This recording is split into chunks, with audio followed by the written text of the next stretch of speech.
What's going on, everyone? Welcome back to the ARC Junkies Podcast. Joining me in this week's episode is Adam Benjamin, a welder, inspector, tattoo artist, rope access specialist, and metal sculptor out of Nova Scotia, Canada. I met Adam through Eddie Alverez, a previous guest on the show. In this episode, Adam and I talk about his current journey and goal to becoming a full-time metal sculptor. He really has an interesting story about some of the jobs he's worked at and the art pieces that he's made. We'll get right into the show after a quick word from our supporters. Today's episode of the ARC Junkies Podcast is brought to you by CK Worldwide. They just launched their MT375 AC/DC TIG welder. This machine is a welder's dream. With a crisp, clean arc start at just 5 amps, it handles delicate thin metals and goes all the way up to half-inch thick material.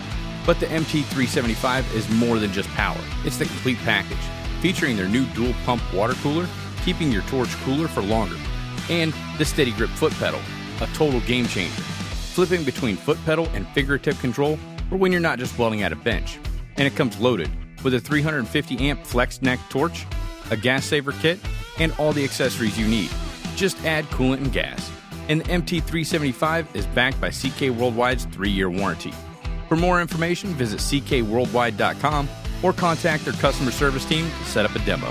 CK Worldwide, the standard in TIG welding. We're also brought to you by Rockmount Research and Alloys. You've heard all about Rockmount's rods and wires, but did you know they carry a full line of off-trail hoods and papper systems? As welders, we operate in some of the toughest environments, working on steel, aluminum, and other base metals, cutting, grinding, blending, and polishing. Everything we do produces either dust, particulates, or fumes.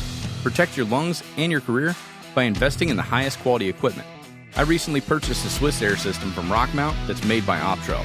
With all the welding, cutting, and grinding I'm either doing by myself or in the vicinity of, I finally broke down and pulled the trigger on a papper system to give myself a little bit more protection while doing the work that I love.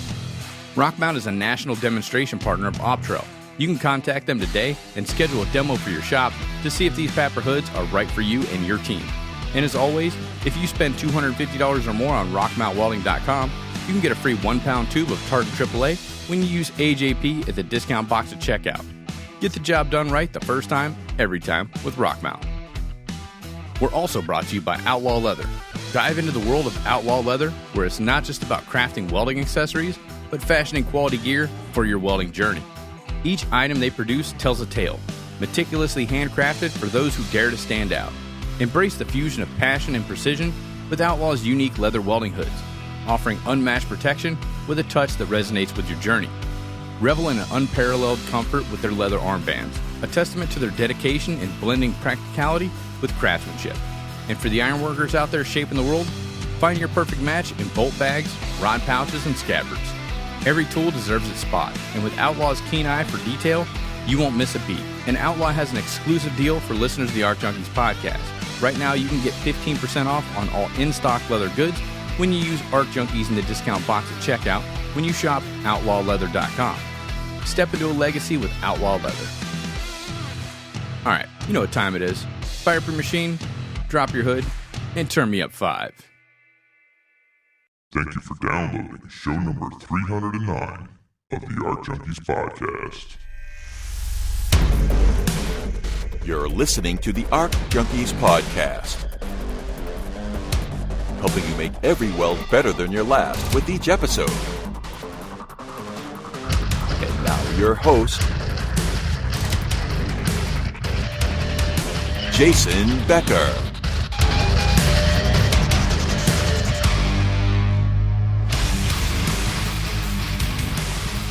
All right, Adam, welcome to the ARC Junkies Podcast, man. Hey, how's it going? Nice to finally talk to you. Likewise, I had Eddie Alverez was on the show a while back. I got to meet him up in Canweld, and he had reached out to me shortly after, and he's like, dude, you got to reach out to my friend, and I think he'd be a great guest for the show. He does some really cool artwork. So I was like, okay, let me check it out. And I checked out your page, and I was like, holy shit, this guy does some wicked stuff. So I appreciate it. How did you and Eddie meet? Because he's engineering. I mean, he's traveled around doing welding, but he's also an engineer, and I think you guys are on way different spots of Canada, right? Yeah, that's true. But we both met in Fort McMurray, where most Canadian either welding and inspection take you to northern Alberta to work, and he was an inspector when I met him, and then he moved to engineering. I mean, that kid's done it all. He's got his hands in the welding and the engineering and inspection. He's kind of crawled his way all over the industry, but I think sounds pretty settled now. But I see him once a year, usually on a shutdown in the springtime at Syncrude, Coker Outage. So he's made a nice little home for him over there at Syncrude, and he's a great guy, man. He's excellent. I appreciate him getting us in touch. Yeah, he's a good dude. I was like, because you don't meet too many welding engineers that they might have some welding experience. They went through school, and they ran a couple of beads, and they did a little bit of MIG welding and some stick welding. But I mean, he was out there TIG welding roots on Hastelloy and doing the actual work, and then going to engineering school and then getting to an inspection. So I mean, he's got a very unique story as to his upbringing. There's not a lot of engineers that have that background in actually doing the work. There's none. Yeah, he's the only one I've ever met. I know he deal with a lot of engineers out there. Right. Yeah. No, he definitely has the hands-on experience to speak to welding on all aspects. I believe you had Paisley on your station too, didn't you? Yeah, Paisley, Natalia. Paisley? Yeah, she's a trip, man. Yeah, she's wild. I didn't listen to that one yet, but it's on my list. Yeah, she's awesome. Yeah, I got to meet her. She's awesome up there. The welding summit was down in Houston, Texas. I think it was 2 years ago. I got to meet her. I was hanging out with her and Bill Newell and Scott Wachowski and Lori Kuiper, all these big brain people in the welding industry. And she started talking, and I was like, holy crap. She's super scary intelligent. Yeah. Yeah, she nerds out on this stuff. Yeah, but she talks like a freaking iron worker, which is awesome because she can break it down for my dumb ass. Yeah, she's a character. Yeah, she's a trip. So cool. What type of work is it that you do up there? I mean, I imagine you're in shutdowns, refineries, and all that type of stuff. Yeah, I was a welder. I started welding in Nova Scotia, and but out in Fort McMurray, I moved to inspection shortly after. But I guess when I started with welding, I took a 2-year welding diploma in Nova Scotia. We don't have the same apprenticeship opportunities in Nova Scotia because there's not as much work. So when you go to the community college, usually, or at least it was 20 years ago, you'd sign up for a 2-year welding diploma, and they'd teach you everything you need to know. Essentially, you'd be ready to write your red seal with zero practical experience at the end of those 2 years, just so you'd be more employable to companies in Nova Scotia because the opportunities aren't there. So even when you get a job in Nova Scotia after your 2-year diploma, you don't know shit. You go into you're green as can be, and you're really only working 6 months a year because the shops just didn't have the work. So, I'd work 6 months a year at a fab shop called Maritime Steel. And we made girders, bridge girders and other bridge components, and a lot of confined space work. But work would dry up every season. So they could call you back and you'd get a few more months out of it in the spring or the fall. And it was like working a 40-hour-a-week shutdown at home. So it wasn't ideal. So when Fort McMurray came about, it was a big blessing to me because I could work as much as I could, as much as I could stand. And as a young man, I could stand a lot at that time. So I would go out there for 10, 11 months of the year and hustle. But more on back home there, when I was not getting as much work with welding, I moved to rope access.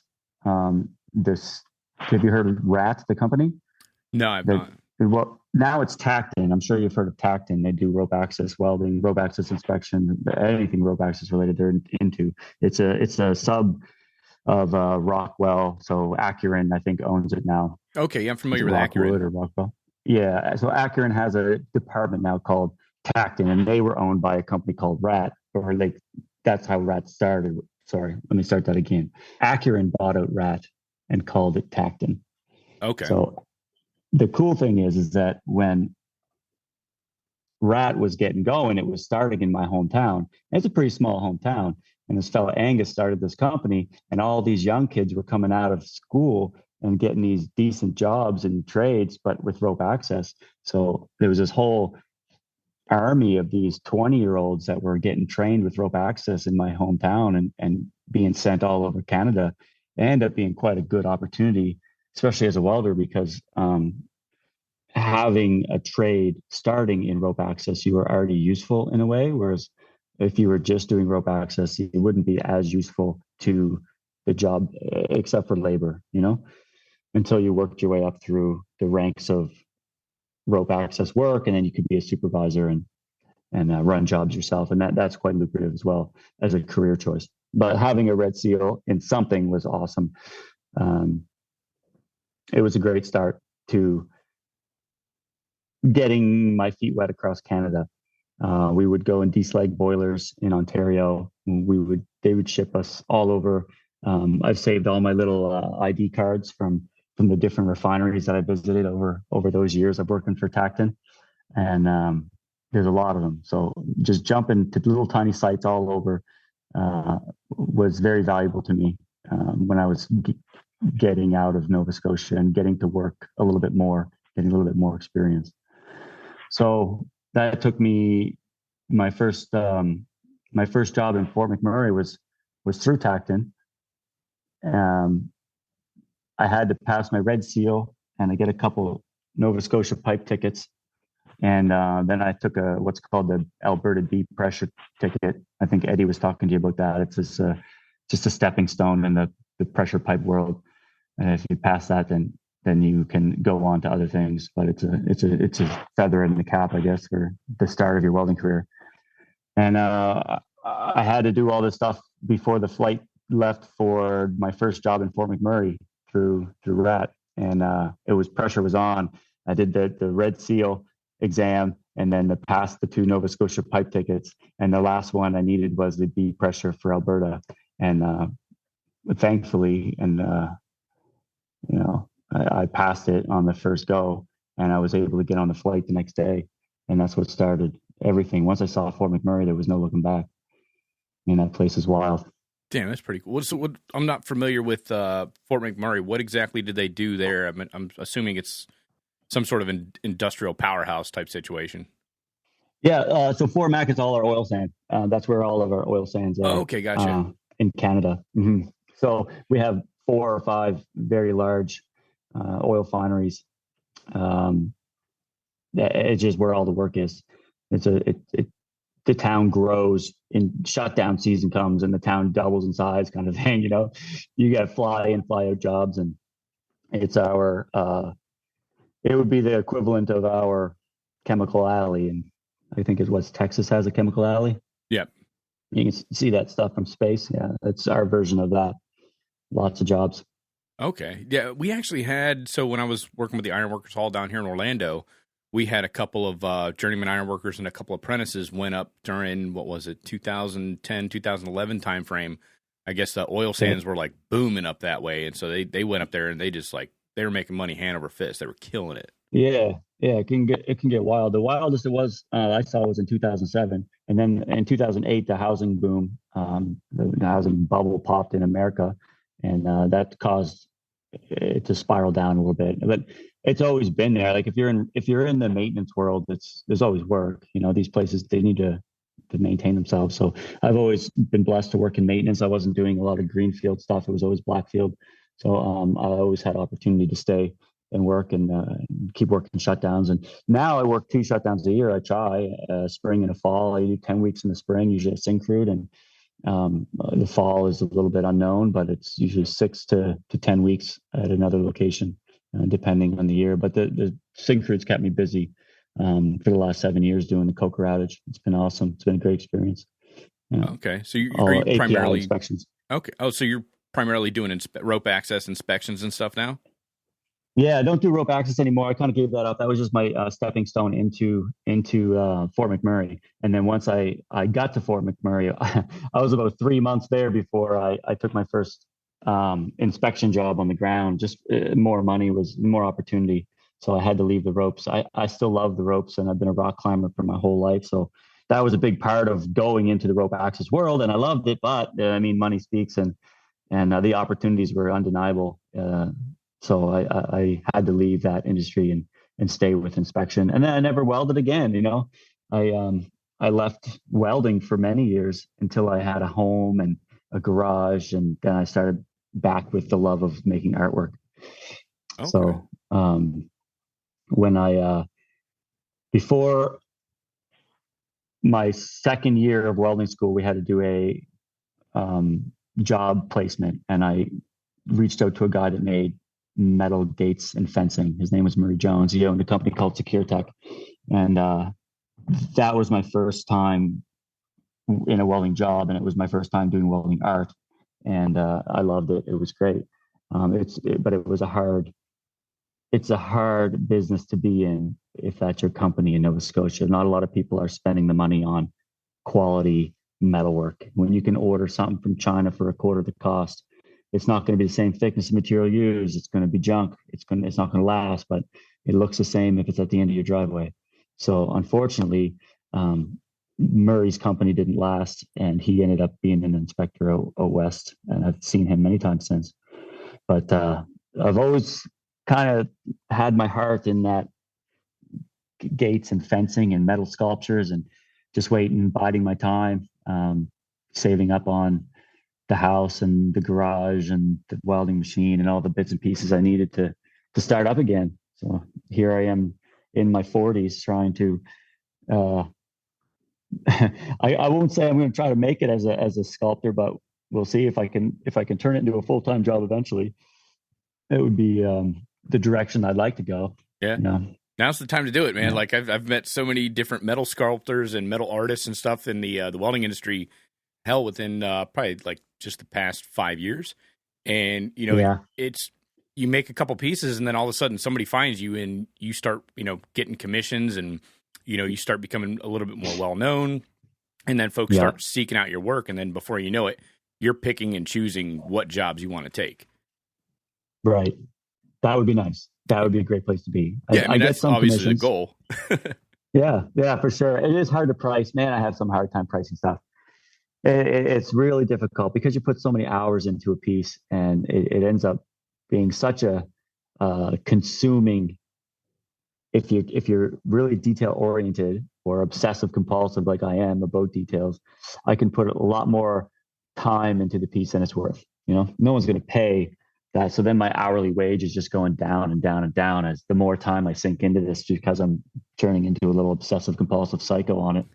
And, it's just not, I can't sell it for that price. So I have to get better at prioritizing my designs to be as simple and as effective as possible, and to just getting to work on it and not getting too wrapped up in detail. Just get it done to a certain, but like when you're putting your name on it, man, if I don't feel like it's good, it's hard. It's hard. Yeah. It's not leaving the shop until I'm satisfied, and I'm not really satisfied very often. So yeah, that's got to be the hardest part is, you put so much time, energy, and effort into it. And it's like, when is good enough? Cause like you said, you're putting your name on this piece. It's going out, and that could be the difference between the next client or not.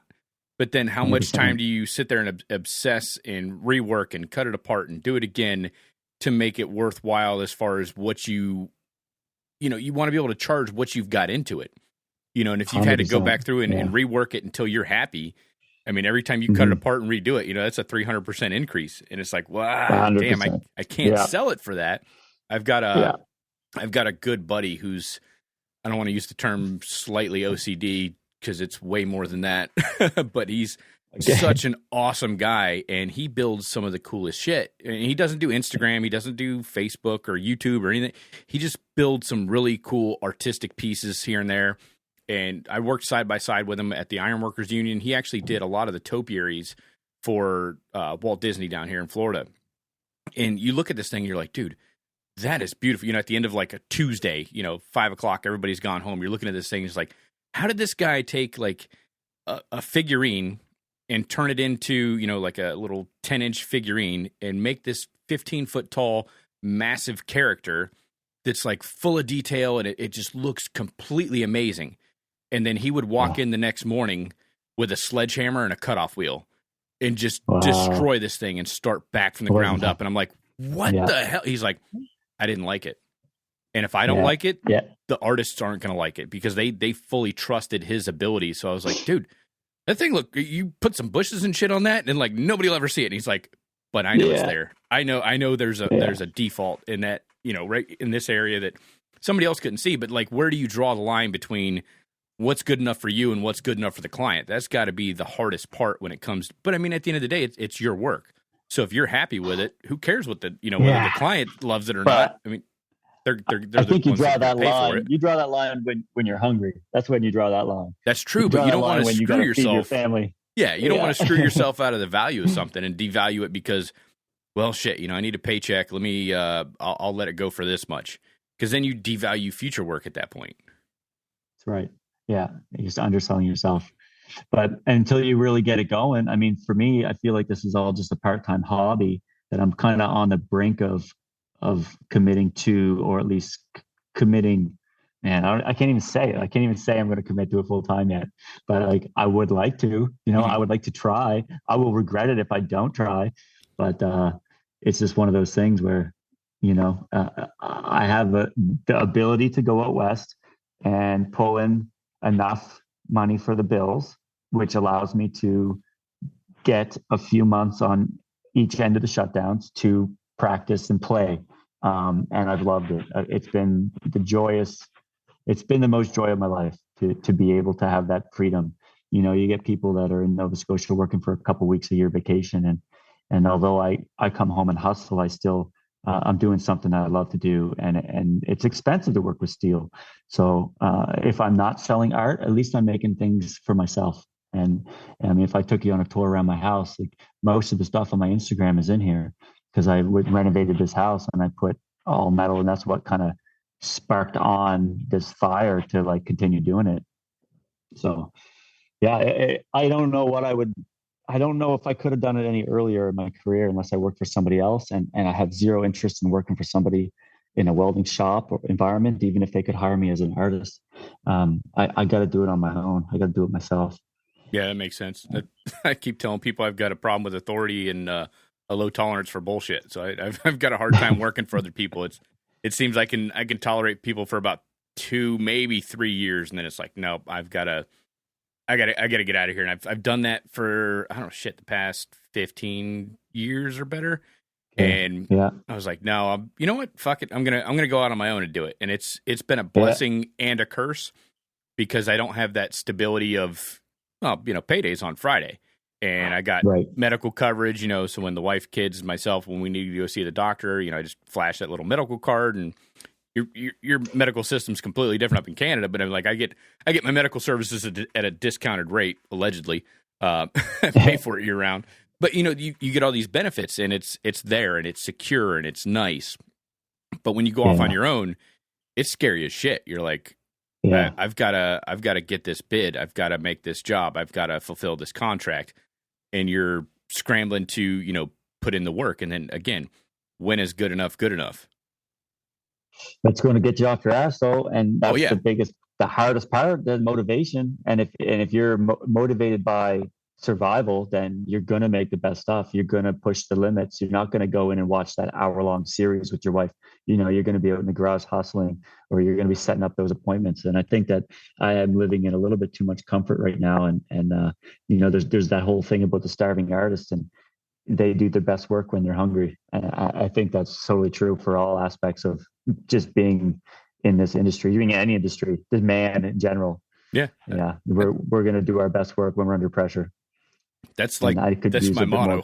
Yeah. Right. Yeah. I do my best work. Like cause I'll like procrastinate. And it's like, I can, I'll get to that. And then like, it's coming down to the wire, and it's like, boom, I can super focus. It becomes like a fight or flight response at that point.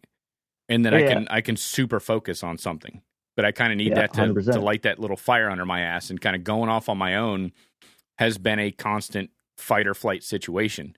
And I think that's why I enjoy it this way. I don't necessarily like to have that comfort, because the comfort of a paycheck every single week, that develops complacency. You get a lot of people that are like, oh, they don't pay me enough for this shit. Why are you still here? Totally. You're comfortable. Because you're comfortable, right? they're not getting rid of you. You're not going to leave. You're going to like sandbag it and half-ass it and not get the work done. It's not going to be good enough because you're comfortable. You're still going to get that paycheck. It's not until they come and, do like a performance evaluation or, come and talk to you that you're going to get motivated. But if you go off on your own and like all of your work is on your name, it becomes instantaneous. It's fight or flight at that point. There's no comfort. You can't get comfortable being on your own. You get a little dose of that natural Adderall. Get that come down crunch time. Yeah, exactly. It'll shoot you into hyperfocus. Yeah.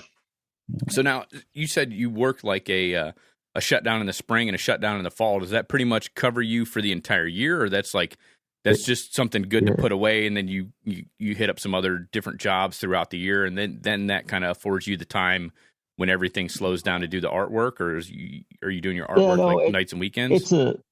It's a little complicated, but it's not that complicated. Essentially I do the spring and fall. I used to work for the last 20 years. I've been going to Fort Mac, and I used to work a lot more, 7 to 11 months of the year. Some years were all the time maintenance and 2 and 2, like weeks, 2 weeks on, 2 weeks off was a common schedule. I did that for many years. So you're always going out there. Since my son was born, he's almost 3. I've really tried to keep it to twice a year. So I maximize the time. I do 2 shutdowns, the biggest shutdowns I can find, which are around 10 weeks, do 1 in the spring, 1 in the fall. And then now I can focus on my time. It's not ideal. I mean, there's never anything that is going to be ideal, but it's a good balance for where I'm at in life right now. So during the time I was working in Nova Scotia as a welder, and I wasn't getting the 12 months work, I was only getting 4 to 6 months work, usually just enough to collect unemployment insurance. I also was learning to tattoo. So since that was taking up my time off season of welding, and it was artistic related, I always drew them when I was growing up. I kept that as a hobby, and I continue to do tattoos for my home. So Monday and Tuesday I'll do for tattoo days, and then the rest of the week I'll try to get out in the shop. So there's I'll hustle with as much as I can. I'll take on as much as I can afford to do. But at the end of the day, I think that I would prefer to be in the welding shop making art. Yeah, that would be the ideal situation. I've sworn off tattoos a few times in my life, but I can't deny the opportunity that they've given me, because the first inspector that I ever met in the shop floor in Maritime Steel in 2004 was I met him through tattooing, and he gave me my first Gooderham modules, and I started studying that shit to become an inspector. So tattooing has given me the ability to meet interesting people and have really good friends. I'm grateful to this day that guy, his name Greg Lafort, he helped me out. He showed me some tricks at the time, and has been a tattoo client of mine ever since. So gave me my first modules, and I took my level 1 and went on a different path. So how long have you been tattooing? Been tattooing since I was 14. Oh, damn. Yeah. I've been tattooing. I'm 40 now. I've been tattooing since 14. Yeah. Not never full time. Oh, that's not true. I worked in a shop for a small time, and I hated it. I just hated being under somebody's thumb, and the fellow I was working for was a piece of shit. So I really had a difficult time. That was before all the TV shows. It was before all that popularity. It'd be a lot different now, and I have friends that are thriving in that world. But I've always kept it with me. There's always been a room in my house that's dedicated to just tattooing. Yeah. That's pretty cool. I had no idea that you did tattoo artwork. I know Ivan Arlar, he does tattoo artwork, and he's a metal sculptor as well. Oh, no way! I'm gonna write his name down. What was it again? Ivan Ilar. He was one of the ones I was telling you about before we hit the record button. He was on Metal Shop Masters. Super cool dude. Way. He's out of Michigan area, and he does some really cool. He does a lot of kinetic sculptures. So things with movement, like he did a big elephant head. There's a rabbit. Like you just turn a little crank and it moves, and like the gears and ratios. He's got all that figured out, but I guess he did tattooing for quite a bit as well. And periodically, I think he does, every once in a while, he'll do a little bit more tattooing. And then the original host of the Arc Junkies podcast, Jimmy McKnight, he was also a tattoo artist.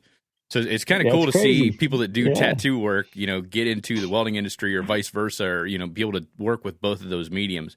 Because like I can weld my ass off, but I can't sculpt or tattoo for shit. Like I can, if you want a stick figure, like I'm your guy, as long as you got a pattern. Aside from that, I wouldn't trust me around a tattoo gun. There's a lot of similarities, man. A steady hand and voltage setting, your stick out. It's all very important in the tattoo world. And it does, being a tattoo artist made me a better welder quicker. Maybe vice versa. I don't know. But the rate you're going down that skin it's very relatable to the rate you're going. Travel speed, heat input. Travel speed. Yeah, totally. Yeah, 100%. Especially clean lines. Like that's all about travel speed. Yeah. So yeah, the first tattooist I ever met was a welder. He gave up welding. He didn't like the work, but he was an old time fella here back. My very first tattoo I received was from him, and he told me all about it. And maybe he's the one that set the fire in me to become a tattooist. I don't know. I was already doing some tattoos at home, but it wasn't anything. It wasn't anything to be proud of at the time. I was just a kid messing about with his buddies. But then I took it a lot more seriously when I was in right around the time high school was finishing. Yeah, you got to start somewhere. Now, got to start somewhere. Yeah, my parents were really good about it too. Oh my God, I was sitting I sat them down at the kitchen table and I said, "Hey, listen, I gotta borrow some money. I want to take this seriously, this tattooing thing." And my mom was like, "No, you're not." And my dad was like, "How much do you need?" I said, "I need $3,000." And at the time, $3,000 is a long time. I was just a kid. Yeah. And they must have been thinking, man, we're never going to get that money back. And I couldn't imagine lending $3,000 to my kid right now. So anyway, yeah, he sure enough gave me the loan. And I had that money paid back at the end of the summer because I was tattooing all my friends for cash. So yeah, it worked out well. They trusted me. Yeah. No, that's freaking cool, man. Yeah. If you want to check out my artwork, you got to add me as a friend, though. My Adam Benjamin account, because the Iron Tide doesn't have anything like that. I was going to say, I didn't see, other than like the tattoos that you have, I didn't see any other tattoos. But yeah, I'll have to. That's on Instagram. Yeah. It'll be same Instagram. Yeah. Okay. Yeah, I'll track you down. Cool. I just had to separate the two. I just did that recently when I was trying to take the metalwork a little bit more seriously. I made a separate account and kind of put a business logo and a name and I'm just stepping up to make it a little bit more professional. Okay. I just recently had one of my reels go, I guess you could say viral. But man, the shitty comments it's been a eye-opening experience. Stay out of the comment section.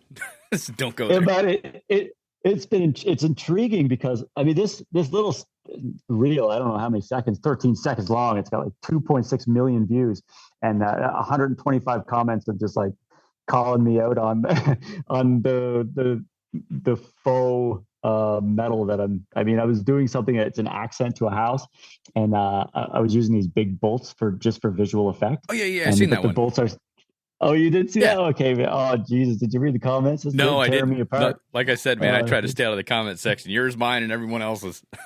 Yeah, fair enough. I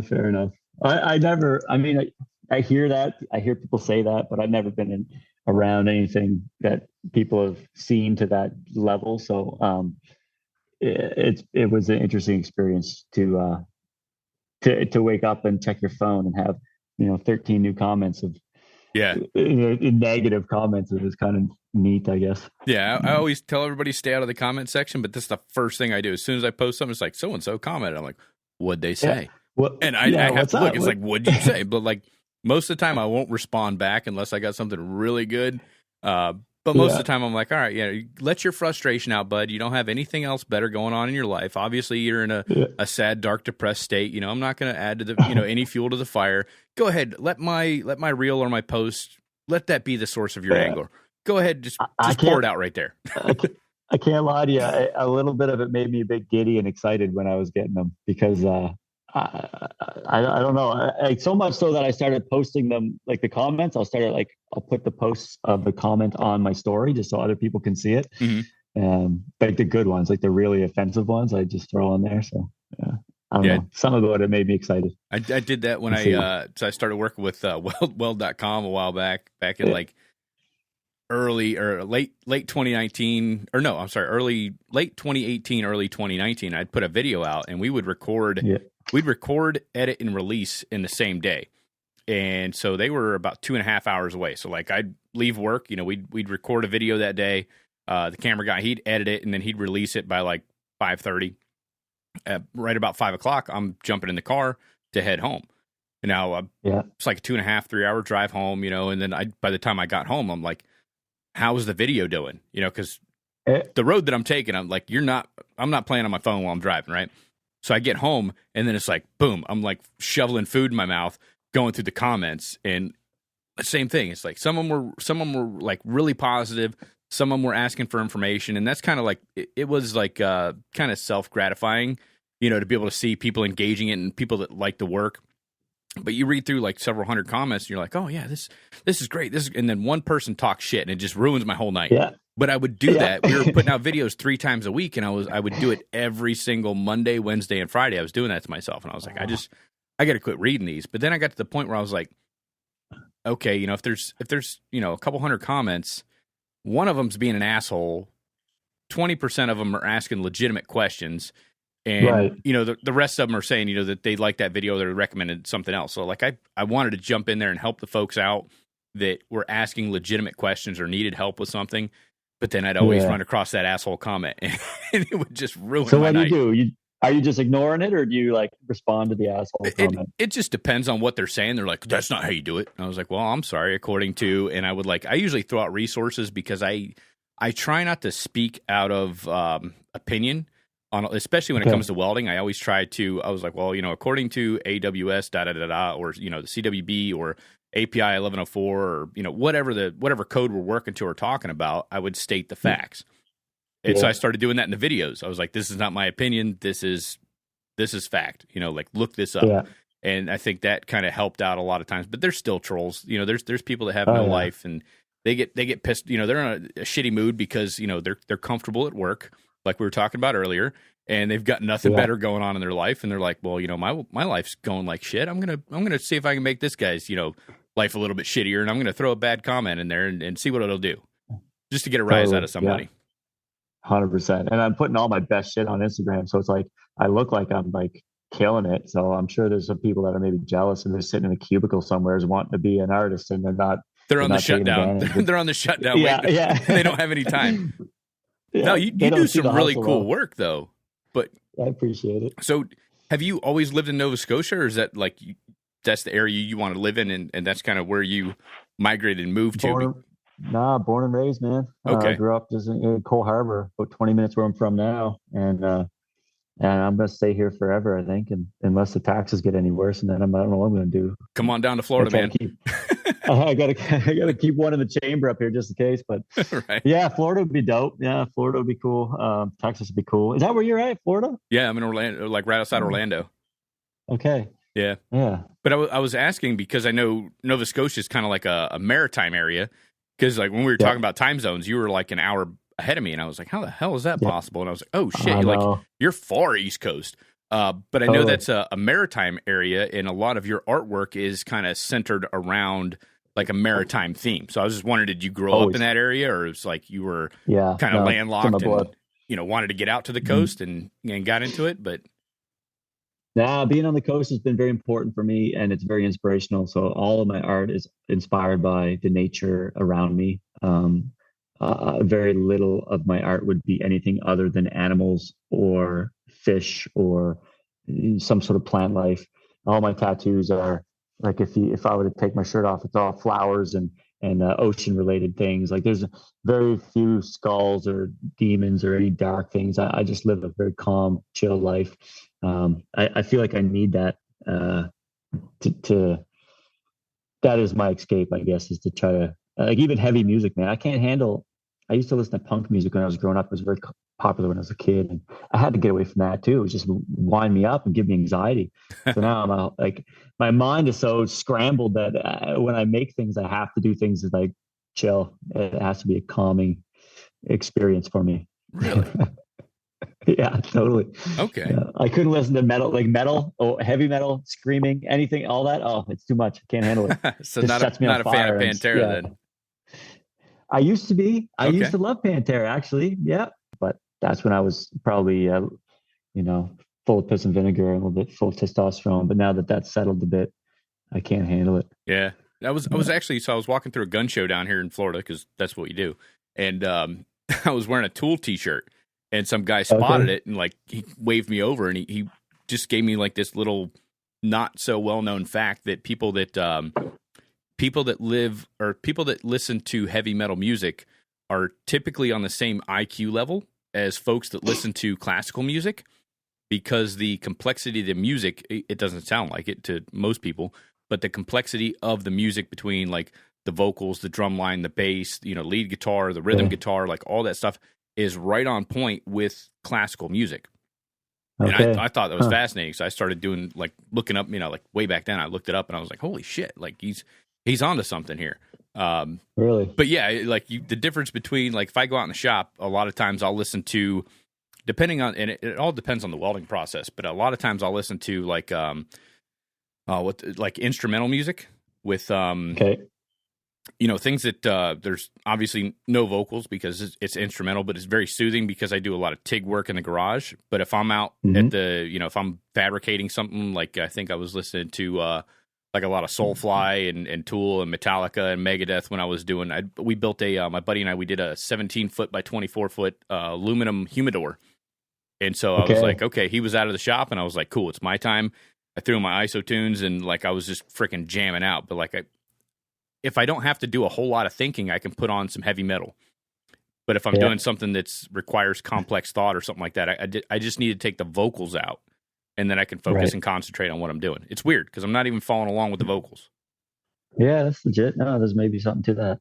What are you using for your delivering your sound? Are you blasting it in the corner of the shop, or are you using some sort of headphone? No, I use their ISOTUNES. So like I'm a safety dork. So the ISOTUNES I found, because I don't want to use my AirPods because like they're expensive and they really like grinding dust. So if you bring your AirPods in there, like all the grinding dust just accumulates all over the case and the AirPods and all that. But the ISOTUNES, they act as hearing protection. So this isn't a plug. I mean, like obviously they're not one of my sponsors, but I am affiliated with them. But I've started using their products quite a bit because they are OSHA and NIOSH approved. But you put those in and they're legit. You can put those in without any music, and they're legit hearing protection. But then when you link them up to your Bluetooth and play, it's only like 90 decibels. So it's not super loud, but because everything else is canceled out, it's loud enough in your ears to where it's not causing any damage, and you can still hear, the music at a super high level. But it's not like Beats by Dre or iPod or anything like that, because you have to turn those up so loud to drown out the sound of the grinder, the air compressor, the plasma cutter, and all that stuff. With these, it's already hearing protection, so it cancels everything else, so you can just hear the music. Are these the ones that you got to mold to inside your ear? No, those are like in-ear monitors. Okay, so they over ear. So they've got a bunch of them. They've got I just picked up because they have like an outdoor line. So I just bought their sports line. So like I don't know if you shoot up in Canada where you're at. But if you go out and shoot or whatever, they have the over like the earmuff style. They're Bluetooth, but they're also like noise canceling, so you can talk to somebody over top of it, and then as soon as it hits a peak decibel level, it cancels that sound out. So you can carry on a conversation, but you can also listen to music. The ones I use are the Pro 2.0. So they're just kind of like you just stick them in your ears, kind of very similar to like a regular earplug. Like you ever seen they're kind of blue on the end, and they got like a little yellow stick hanging out of them. They're kind of like those. You just press them in, and they work freaking great. But I like those because the battery life's like fucking 16 hours or some shit. It's ridiculous. I can listen to them all day in the shop, and then come back the next day and listen to them for like a good bit out of the next day before I need to recharge them. Cool. I'm gonna check them out. I'll look them up tonight. I need a solution. Just like what you were saying with the grinding dust on those iPad or what do they call them? The AirPods? The AirPods, yeah. Mhm. I got a pair of AirPods, and it's horrible. Yeah, I you took them can't out to have the shop anywhere one near the time, and I shop. was like, "Yep, that's not going to work." Yeah, it's no good, no bueno. Yeah. And then the stereo that I have gets full of garbage as well. So Yeah, anyway, it and if you starts put, that. yeah, exactly. Yeah. Then the headphones I'm wearing now, I can't flip my hood down. So I'll use them when I'm just fitting stuff up and I'm just squinting to tack things together. But once I get serious and start welding and I'm going to be getting fuming, then I need to put my hood and my mask on. And then these are out of. But I listen to podcasts now. I'm so spoiled. There's so many good podcasts out these days. I can't even listen to music anymore. I just like chill with the podcast. That's the hard part. Talk. Yeah. The time goes by so much better when you're working on a monotonous project and you have a conversation in your head that it's amazing. Yeah, especially as a welder, it's like you got other people to talk to in there all of a sudden. Totally, yeah. When you're just talking to yourself, it's brutal. Yeah. I did some work between rope access and inspection. I did some more work over in Fort McMurray in a bucket shop. It was called Trans-West Mining Systems. They're now called SNS, I believe. But I was a production welder, flux core, and we would burn, a 70-pound roll of wire in an evening. It seemed like I'd go through one. So every single shift, I'm switching that thing over. And at that time, you had nothing. There was no music playing. They didn't allow music in the shop. There was nothing you could clip on the inside of your hard hat. There was the iPod was just a new invention at the time. So yeah, it was boring. You were in your head all day. And it is no doubt why welders are so angry with the sensory deprivation, looking through that 3-inch by 1.5 inch slit. There's that is the reason why everybody's green and you're just sitting there with your head and your thoughts. And if you had something bad to happen to you, so you broke up with a girlfriend or some dramas in your life, man, the brain would just cycle through that information like. Yeah, and you can't focus on anything. Yeah, it's horrible. Yeah, the invention of the MP3 player if you're born after the 90s or whatever, you probably don't know what an MP3 player is, but that was the shit. I had like 18 hours of music on my MP3 player. And it was a corded headphone jack or whatever, but you'd like drop that down the front of your welding jacket or your shirt and clip it to your belt, and then you could listen to music all day and stuff. But now that everything, but every time you turned, it would yank a headphone out of your ear, right. So that'd fuck you up. But like the invention of the wireless headphones is freaking awesome. Yeah, it's a game changer. Yeah, they still can't have that out in Fort McMurray when you're out in the field, but nowadays they're allowing us to have the provided cell phones. So you can put music on the cell phone that has the intrinsically safe case on it, and you can have access to things. Oh, that's cool. Yeah, because they call them non-intrinsic cellular devices or something like that. You can't have even a watch that has certain watches you can't have out there. You'd never be able to have an iWatch or something electronic. Yeah, they're real picky with that stuff, and rightfully so. If it's in an area, it can be harmful. Yeah, it's pretty sensitive area. For sure. Yeah. No, yeah, like music is like, that's huge to me. Like everything that I do, I'm always listening to music. A lot of times when I drive, I either do audiobooks or podcasts. But definitely if I'm welding, like if I'm fabricating and stuff like that, I can listen to like a podcast or something like that. But once I put the hood down and I start welding, I've got to have some sort of music. I mean, I don't have to, but ideally I'd like to have some sort of music. There was this company, I can't remember the name of it, but they built these they built like this little speaker system inside of the welding hood. So you just you'd order this thing, and it's like a Bluetooth receiver module, and then like two small speakers, and you could just like I don't know, like double stick tape them on the inside of your hood or Velcro them in there. I can't remember the name of them. They were pretty big for a while on Instagram, and then all of a sudden they just kind of went away. Huh. But it was like a $200 system. Like a good idea. Yeah, it was like a $200 system, but it was completely wireless. But I know there's another company out there. I can't remember the name. I don't know if they're still around. I think it was like ISOTUNES or something like that.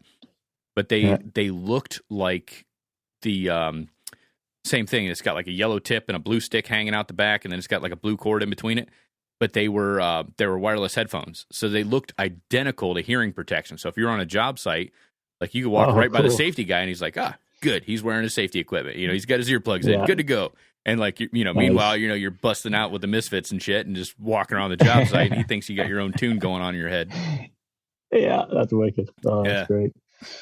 But protecting ourselves from ourselves is, protecting ourselves from our thoughts is the utmost priority with my day usually. Yeah. Yeah. You got to be able to get a lot stuck of in that your out head through your artwork though, right? Like I would imagine like a lot of, like if you got some shit to work out, like you can go out to the garage and like start putting something together and put all that energy into creating something. Yeah. Like, as an outlet. It definitely. Yeah. I've always believed that is true. I need that. It does work my demons out. Never as much as it could be, I guess, exercise and creating. But I do believe in the method of thinking where it's like the positive aspect of negative thinking. Mm-hmm. So always being somewhat, I guess, degrading to yourself. Like always, you want to keep yourself pressed down. You want to repress the ego. You want to repress any cocky, egotistical thoughts. Be negative to yourself just enough that keeps you motivated to keep going, but not too negative that it'll bum you out and stop you from wanting to do stuff. It works well in the rock climbing community. The positive aspect of negative thinking has been a motto in some ways. Just keeps you in check, keeps you humble. And I like to practice that when I'm doing my artwork as well. Yeah. Because like I said, you build some really cool stuff. Like my dad is huge into maritime. Like I love deep sea fishing, going out in the ocean. So like when Eddie was telling me about you and I seen your page, I was like, this is a very cool spin on metal artwork. Because you had like that pelican piece and like I see a lot of anchor inspiration in there, and then the ships and all that, the octopus. Yeah. Do you do like most of your work? Do you start off like what's your base? Do you start off with like round rod the majority of the time, and then just start forming things and then texturing? I guess if it's an animal sculpture and the shapes are very important and the proportions are very important, I'll start with a half-inch or quarter-inch round rod. That is the easiest thing to work with. But with the prices of materials, I will also salvage as much as possible. Mm-hmm. So I'm more and more getting material for free in ways and contacting places like going to the bike shop and getting their old bits and pieces that they would normally throw in the metal bin. And getting them to put them aside for me. So Mountain Equipment Co-op has been super kind to me in allowing me to take all their bike bits and pieces and all their scrap metal engineering that do metal testing. Mm-hmm. I walk in there and buy them some donuts, and they allow me to go through their scrap bin, and I can get a lot of good material out of there. And then just being on a constant hunt for any material scrap bin in the business industrial park. And understanding what the business does and when they're not going to be there. So I can get dumpster dive and get some gear. But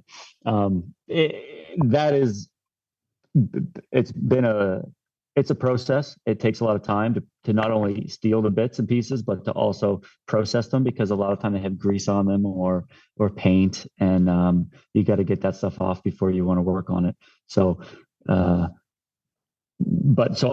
do have a metal rack. I do try to stock it, but to make a piece very interesting, especially with the texture, using things that are not stock material, I find more inspiring, because you're dealing with a shape, a tool, anything metal. I'll pick it up, throw it in the truck, and I'll throw it in my yard and eventually get to it and play with it and take it apart if it has pieces, or cut it to be smaller or use something from it. Yeah, that is critical, I find.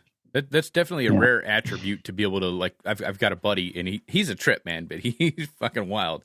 But he can look at a piece of metal, and I'm like, yeah, I see a sprocket. And he's like, no, man, that's an eyeball, or, like something else. And I'm like, okay, I'll take your word for it. And then he'll build something like completely badass out of it. I was like, holy shit. Like you can't see the forest through the trees sometimes, but like, as an artist perspective, they can look at something and not see it for what it is, but what it could be.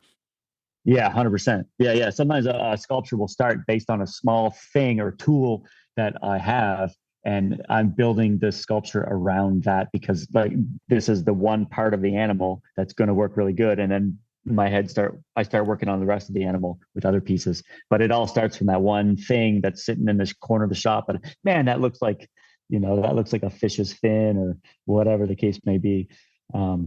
So that 100%, I'm with your buddy on that one. Now, do you guys have scrapyards up there in Nova Scotia? We do. Dartmouth, the town I'm in, the closest one, Dartmouth Metals, I think they're called. They have a scrap yard that you can walk through and pick out pieces. It's going to cost you money, but I've noted. I hope they don't hear this, but I figured out if you go to the bins that they have spread around town, you can get the material that's going to end up in that yard for free. Oh, there you go. You get to the bin first before they pick it up, and it's all yours. All right, we're going to go ahead and take a quick commercial break. This segment of the Arc Junkies podcast is brought to you by Everlast Welders. Are you looking to pick up your first machine? Maybe you're ready to upgrade from the machine you bought at the local discount tool store. Or maybe you need a machine or a few machines for your small business. Well, check out Everlast Welders. They have a machine for every skill level, budget, and process you need to handle. Even true multi-process machines like the MTS series. Check out the full list of power sources at everlastwelders.com and see which machine is right for you. And as always, if you buy any machine that comes with a stock foot pedal, get that free Nova foot pedal and TIG torch upgrade by typing in Arc Junkies in the comment section at checkout. Everlast Welders. Weld mean, weld green. Now let's get back to the show. Yeah, because I had one of my former welding instructors, like every day for lunch, we had a scrapyard right around the corner from the school, and that's where he would spend his 45-minute lunch. As soon as like the clock hit, 12 o'clock, he was jumping in the truck and like hauling ass over there. And he's like, "Hey, Pappy, what do you got for me today?" And he would like just comb through random shit, and he'd come back with like the bed of his pickup truck's just scattered with scrap metal. But nice. he could see things that I could. Yeah, and then I think one of the coolest thing is he had that or he still has that artistic mindset. So one time he took the students out on a field trip, and I was like, "Where are you going?" Because we would like typically, when you take a group of welding students, you go down and you meet with a local employer, or a skill shop, or something to help them kind of progress along their career. He's like, "We're going to the scrapyard," and I was like, "That's not really a field trip, but well, let me see how you spin this thing." Like they came back. I mean, they went down there and they picked up like old bicycles, chunks of I-beam, steel cable, all this stuff. And one of the students, like he came back. And, he was the one that grabbed this small, it was like, I don't know, like a W10 by 7. It was like a very small, like a large style I-beam, but like very lightweight, probably for like a pre-manufactured metal building. And he kind of made like like the Golden Gate Bridge out of it. And it was super dope because he had like scrap angle iron and scrap cable and chains and all this stuff. And like he made this, I don't know, it was like 6 foot long, and it was just like a bridge with all the suspension cables, and it was super cool. But like just to be able to take a bunch of students that, don't have any artistic ability and talent and say, go find something in that mess that you can do something with. And they all came back and built something, and he turned it into a project. And I thought that was really cool because as welders, it requires, and a lot of people don't give welders enough credit, it requires a lot of troubleshooting and critical thinking. Even in I think that project that he was doing was kind of bringing that out of them. Okay, you're not an artist, but you've got a pile of scrap metal, do something with it. And it's very similar to, you get out on a refinery or something, you'd be like, "Hey, this pump isn't going, or, this weld's not working, or this piece isn't fitting, figure it out." There's a lot of troubleshooting and critical thinking when it comes to welding. And a lot of times you got to think on the fly, especially during a shutdown, because you got to get this stuff back up and running. The client's relying on you to be the problem solver. So there's a lot of problem solving in welding that people they don't see that, That is true. Yeah, 100%. Been in some of those meetings when the specialty companies come around, like that AZZ, and they solve a problem in a unique way that we weren't expecting, and they saved some days off that shutdown. The shutdown work is dope. I would have it no other way. The going in, doing the beginning, the middle, and the end of a shutdown is a wonderful feeling when that thing is done. And it's great. You go back in, you see your friends that you haven't seen, and you're doing a job that you may have done before. And shutdown work is fantastic for me. It's been an amazing opportunity for me. Yeah. Love it. Love that. Mostly the end, but the beginning is okay too. Yeah. Now tell me about some more, like, about the pieces that you did, because I seen you did the Excalibur sword. Yeah, someone stole it. Huh? Yeah, I had that in Iraq. So I didn't. Okay, so I made two of them. Sir Lancelot swooped in and yanked the sword out of the rock. It was just a good challenge, I suppose, but he needed to pull it out and prove a point. I hope somebody was watching, like a pretty girl or something. But yeah, no. Okay, so that's across the street from my house. There's a big rock that sticks out, and when it's low tide, you can walk up to the rock. When it's high tide, you can't really get to it unless you get your feet wet. So it's a perfect little rock for that project. So I was thinking about doing these local little art deposits, and just a way to have fun, and the kids will get to see it and stuff. So what I did was I built a sword with 2 pieces of rebar on the end of it. It's only a half sword, and the rebar would go into the rock. So I went and drilled some holes in the rock, and the way that I set the rebar, used 2 prongs, and you'll be able to see those from the pictures, but I angled them in a way when I drilled the holes that when it goes down, it kind of gets pressure fit. Mm-hmm. I should have used glue, but I didn't want it to be a mess, so I wanted to keep it really clean, and I thought that would be hard enough for the time being. But somebody whacked it out of there. It was found. They didn't take it far, or they at least returned it. I'm not sure, so I do need to install it again. And I'll put glue in it this time. I'll use proper adhesive. Yeah, I was gonna say, if you guys have Hilti up there, so Hilti makes an epoxy called HY500. Okay. They'll take that boulder with them before they get that sword out of there. That's the one we use for like anchor bolts. If you have to like drill anchor bolts, like if the concrete guys, which they normally screw up because they usually put J hooks in the concrete. So if you have to set a column in a different spot or shift it over in 1.5 inches or whatever, we'd cut off the original anchor bolts that they put through, and then we drill them and set them with HY500. Or, I mean, most of the time, HY150 works really good, but HY500 it takes 24 hours to cure. So if you're doing it by because of the tide schedule, you might want to, as soon as low tide hits, already have the holes pre-drilled, go blow them back out really quick, and then use like a HY150. And again, they'll take the boulder with them before they take the sword out. Oh, good to know. My neighbor's a Hilti rep. I see the truck over there. There you go, man. I have to go talk to him. Tell me you need the whole setup. Be like, hey, man, I need the bit, I need the glue, I need the freaking blower, I need the scrubber, because they got like a little bottle brush that goes inside to clean out the holes. But I would imagine if water's coming and going, if you can blow that water out, pump it full of HY150, and stick that stuff in there, man, that stuff, it's harder than the hubs of hell. You're not getting it. They did a demo where we put we set an I-beam, just probably an 18-inch section of I-beam with had a shackle through it, and they put four anchors in there, and they set it with HY150, and they pulled it up, and they ended up ripping a chunk of concrete out around the anchor bolt. Wow. So the concrete failed before the glue and the bolts did, and this is just regular threaded rod. There's nothing special about it. It's not a J hook, anything like that. Regular threaded rod. It binds so well that it yanked a chunk of concrete out of the ground. Cool. Yeah, I wrote that down, so I'm gonna find that product, and I'll get the sword put back in there and get some pictures for my Instagram. Yeah, Hilti's some good shit. There's another project that I've been thinking about doing. I wanted to do. There's 2. I want to use the tide, so I want the tide to reveal the sculpture when it's low, and then when the tide comes up, you won't see it at all. That's one of the ideas that I have, and I want to do it out of carbon steel, so it just rusts away eventually, and there won't be anything left. I was thinking either Poseidon's sword or the trident, Poseidon's trident, or more my style would be antlers or something like a moose's head with the antlers sticking out, but it doesn't really fit the ocean that well. Right. So I like the folklore. I like to do stuff for the kids. So if they can see something that only gets exposed at low tide, I thought that would be pretty neat.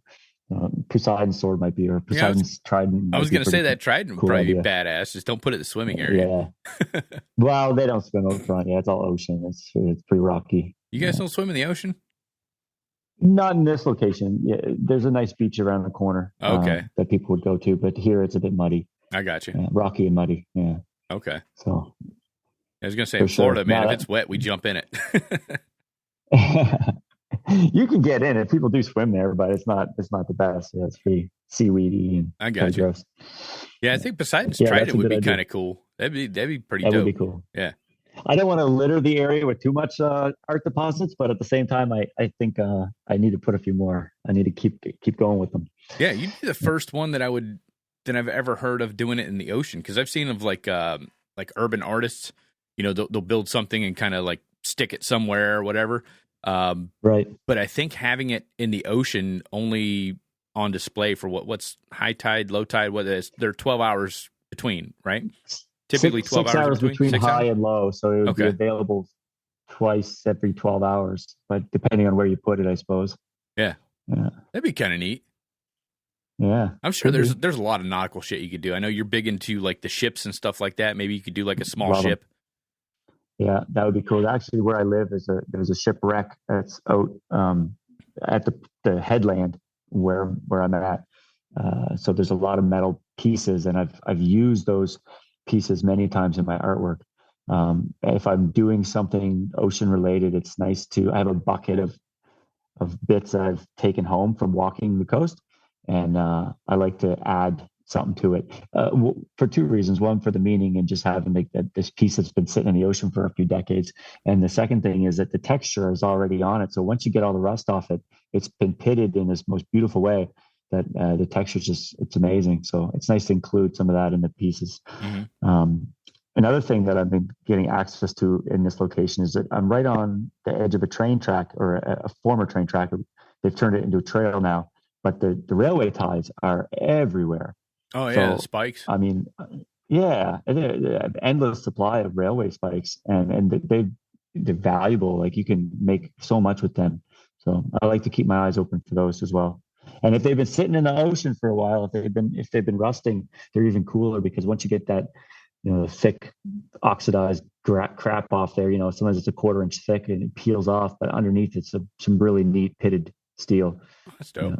You could, I don't know what your method is now, but if you soak that in vinegar for, I do. 20, there you go, 24. My buddy Brian Legalio was telling me about that. Like, that's how I get rid of mill scale. Okay. Yeah. So if you got like regular hot rolled steel, if you soak that in vinegar overnight, like household vinegar, I think it's like 2 or 3% vinegar or something like that. It's very low. Okay. But you soak it in there for 24 hours, and the mill scale literally separates. So I've put pieces in there that have like a specific shape. Like the college I was working at, they had their logo was a puma. And so I just put that in like a little Tupperware. I cut one out on the plasma cutter, and it was I dropped it in a little Tupperware container and filled it up with vinegar, like probably 1/4 inch above it. The next morning I came in, and that mill scale was completely separated. So this image of a puma was floating in the vinegar, and underneath was just a shiny piece of steel. Wow. So you hit it with a wire brush, neutralize it with water, dry it off, maybe put a little bit of oil on it if you're not going to use it right away. And then you can put it up on the shelf. It's already pre-cleaned, ready to go. And then, like, before you go to weld on it, just hit it with some dechlorinated brake clean to get that oil off or whatever. And then you're ready to rip, man. Yeah. But yeah, vinegar does a great job. And then you can get industrial strength vinegar if you have like a local hardware store where you're at. I think it's a 30% solution vinegar. I would assume the other 70% some sort of distilled water or something to that effect. But that stuff, if you need it, before 24 hours is up, that stuff it'll pull it off pretty quick. Wow, I never use it to remove mill scale, but I use vinegar often to color my pieces. So I'll put it on when I'm done and let that oranges come through. I find vinegar is the quickest way to get really deep orange. And you'll get bright oranges as well through rusting, like this flash rust. Mm-hmm. And then I'll clear coat it on so the piece stays that color. Or I'll use linseed oil. Okay. I find I use linseed oil a lot, but it doesn't work as well outside. I find it doesn't last more than a few months. You have to keep applying it. But I'm a big fan of rusting, man. Like, let it rust. Let's go back to the earth eventually. Yeah. If it stays for 100 years, that's plenty. They call that, it doesn't need to survive any longer than that. Ray Ripple does that. So they call that a Texas paint job. So if you just leave it bare metal, it'll automatically oxidize, over a day or two. They call it a Texas paint job. That's cool. In Texas, I imagine it would still last for a few hundred years, but here it ain't gonna last much more than 30. No, not being next to the If you let coast. things rust. Because I was going to ask you, like, because I seen in a couple of your videos, you got like that little squirt bottle for chemicals and stuff like that. What you put in Straight there? vinegar. Straight vinegar. Yeah, straight vinegar. Put so try this experiment. Like you have to figure out the ratios, but a little bit of salt water, vinegar, and peroxide, and actually a little bit of bleach. So bleach, salt water, peroxide, and a little bit of salt. You mix all that up into like a spray bottle or something to that effect, and it's like instantaneous rust. So it's like you spray it and it rusts almost immediately. It's not going to kill me. It's not that mustard gas in there with that peroxide, is it? No, it shouldn't. But I don't know what it is with the mix, because I had a student, and he's like, hey, like my parents or my girlfriend, her parents, or whatever, they've got like this. They just bought a house with a pool, and like I want to put this big sign up there. But I want to make like some palm trees, but I kind of want to give it that like patina rusted style look. And so I was like, okay. Yeah. So we started pulling some stuff up, and I can't remember where I found it, but it was like that mixture of those different ingredients. You got to, like I said, Google it and look at the ratios. But it's immediate. It's crazy, especially if you polish it beforehand and get any other oxides or rough layers or anything like that.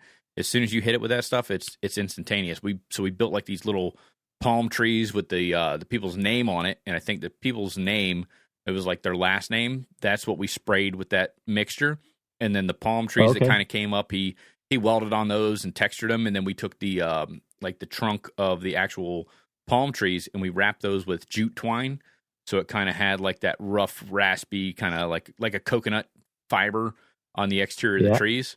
So it turned out really cool when he was done with it. Yeah, nice. That sounds great. I love texture. Anything texture related is one of my. I get off on that stuff for sure. Yeah. Anyone welding and like making textures. There's one fellow, I don't know his name here now, but he does a lot of skin of animals, like what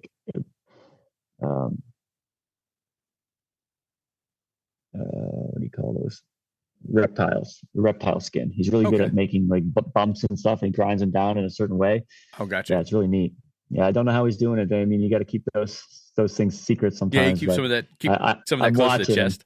Watch, because I seen you do. You also use like oxyacetylene, right? I do. Yeah. Okay, so like not oxyacetylene cutting, but like brazing and texturing and stuff like that. Look up. Just for texture. Yeah. Have you found or have you followed David Madero yet? David Madero? No, I don't think so. Oh, so it's David or Madero. Yeah, MADERO _CO. Madero Co. I think that's his Instagram. But David is a super, super cool dude. He builds some awesome shit. He built a so the insignia or the insignia for the Mexican flag. It's like a bald eagle coming down and like just snatching up a rattlesnake. He built this massive sculpture that was presented to the president of Mexico. Like he's built some really cool stuff. He's got he built a cross with like Jesus pinned to the cross with the crown of thorns and all that, like massive size. He builds like these huge art pieces that have to be assembled, like 3-4 pieces coming off a pickup or off of a flatbed truck, like a semi, and then they have to be assembled with a crane. But David is super big into textures, and he'll tell you straight up, he's like, I don't know how to weld, but I can dial in that MIG machine and I can get the exact texture that I'm looking for based off of the wire speed, feed, and voltage. Like he'll hire welders, like certified welders, to do all the structural internal components, but he'll go through with that welding machine and texture it. And I guess his dad was really big into it with oxyacetylene. So periodically, like David will incorporate oxyacetylene into that as well. And then sometimes it's MIG welding because of the texture he's looking for or the time frame that he's under. He'll do some really cool texturing with that. But if you hit him up, like he's a super, super nice guy. He's super humble, just a great guy. And then once he gets done with these massive sculptures, he'll make miniature versions, and he'll kind of sell those. And they've got like his whatever that certificate of authenticity with the number. So you get like an authentic piece and stuff like that. He does some really cool shit. Like check him out. That's cool. I will definitely check him out. Yeah, I don't know how these guys get these contracts. I mean, maybe they're just in the art world, but I got to find out how to get these like city contracts and go to tender and win some bids on some, city pieces, because that sounds like it's the way to take this sculpting thing. I mean, if the city's going to pay you to make something, that'd be the way to go. Yeah. So obviously somebody's paying him to make those things. Oh yeah. Who was it? Allison Paula? I'm going to screw that up. Marikai Metalworks. Look up Marikai Metalworks. I can shoot you all the information after the show because I can't remember exactly how to spell it. But Allison, super cool chick. She's out of Bakersfield, California, and that was her thing. I had her on the podcast recently, and she had like the year of yes. And what one of her goals was for the year was to get a contract for a commissioned piece for her city, and like she was able to do it. So you just got to say like, that's the goal. Here's how I'm going to do it. She went down there, went through the whole process, and like she's building. She built a commissioned piece, I believe, for the city or her local municipality or whatever. But she did another piece for an Italian restaurant. This family came in, like authentic Italian, not like Olive Garden Italian, but like authentic version. And they said, we want to do a family tree. And she's like, well, you're Italian. Grapes are big. Wine is big over in Italy and stuff like that. How about we build a series of like 6 different, grapevines all intertwined, so like you've got 6 individual trees, but they're all intertwined, like representing the family and everything like that. So that was like another thing that she was able to do last year. And that was her year of saying yes to. She's like, fuck, I don't know if I should take this job on. You know what? Screw it. Yes, I will do that. And like, she just made it happen. And like we were talking about earlier, you got to put yourself in that flight or fight situation. And I think that's what causes us to do more, to go out there and be like, bite off more than you can chew and chew like hell, sometimes. Yeah. And yeah. But don't sacrifice your vision as an artist to pacify what somebody else is looking for. Like you want to find the client that's going to give you free reign, to where they walk in and say, hey, look, Adam, here's the concept. This is kind of what I want to go for. And you're like, I got it. And then you do your thing and, you give a price and then you come up with what you're going to do. Yeah. That's the dream client right there. Yeah, definitely. It takes a minute to work up to it, I would imagine. Like I can't speak from experience, but a lot of the artists that I've had on the show, it takes a while to get to that point. Cause you get those clients that they're like, oh yeah, that's not what I'm looking for. Can you tweak this? Can you tweak that? And it's like, why don't you just build it? Yeah. You start tweaking stuff, man. It can be very expensive because rework is mind-bogglingly expensive, especially when you have it finished and or maybe painted. But that you can make all the cool stuff you want, but if you're keeping it in your basement and no one's seeing it, you're not going to get any more clients. Yeah. So that's important, I think, to get a couple that are on display where people are going to see them in public, and then maybe start going from there. I think she's onto something. I'm gonna have to look her up too. I got to start that process if I'm going to do this, or at least attempt this as a career. I'm going to have to get my feet wet. Yeah, dude, with that kind of stuff. You know what you should do? I just thought about this because you're doing a lot of the stuff with the maritime, and you do like that patina look and all that stuff. And where the area that you're at, there's a lot of humidity and salt water in the air and all that good stuff. You're a welder, so you're familiar with TIG welding, I assume. So 309, right? You can weld steel to stainless with 309. So you should make yourself some plates of, various different sizes with either your Instagram or your email or something to that effect. So like when you put the sword in the stone, weld on a little tab that has your Instagram or your email. And then when you do Poseidon's, when you put Poseidon's Trident out there, so like if somebody's like, who built that? Like you could walk out there and there's just a little plaque with your Instagram handle on it. And then they could shoot you a DM or, at least that way, you're kind of like leaving your business card. Yeah, that's a good idea. I've carved a few times the irontide.ca in the piece, but it's not deep enough. It doesn't stand out. So yeah, I definitely stainless steel little placard would make more sense. Yeah, if you can get a hold of somebody that's got like one of those laser engravers, that would work. Yeah, that's a good idea. As long as it doesn't look like glitter at that point. I don't want it to make too much like an advertisement, but I guess at some point that's what I'm saying. Like just like even at the base of the sword, like just a little small 1.5 by 4 inch plate at the very, very bottom. Just TIG weld that on there with some 309, before you send it to rust, and just, have that little kind of like a dog tag almost, just something super small that, somebody could walk up and be like, oh, that's the shiny bit. That's going to pull their attention to it. And they can say, oh, okay, this is who did it. And they can, shoot you a DM and be like, hey, man, I seen your work around town. I want to get something done to this effect or, something like that. Mm-hmm. And I start taking money. That'd be great. Yeah. Start working for money. You got to put the word out there, man. Yeah. That's right. I do. That was the hard part about looking for, because when we built our new welding school down here in Orlando, I ended up hiring the same person that did the graffiti artwork for Stephanie up in at Underground Metalworks in New Jersey. So she was able to put me in contact with her graffiti artist because he was a close friend of hers. But I was looking around Orlando, Florida at all the different graffiti art because there's companies that, they hire a graffiti artist to put like a legitimate mural on the side of their building.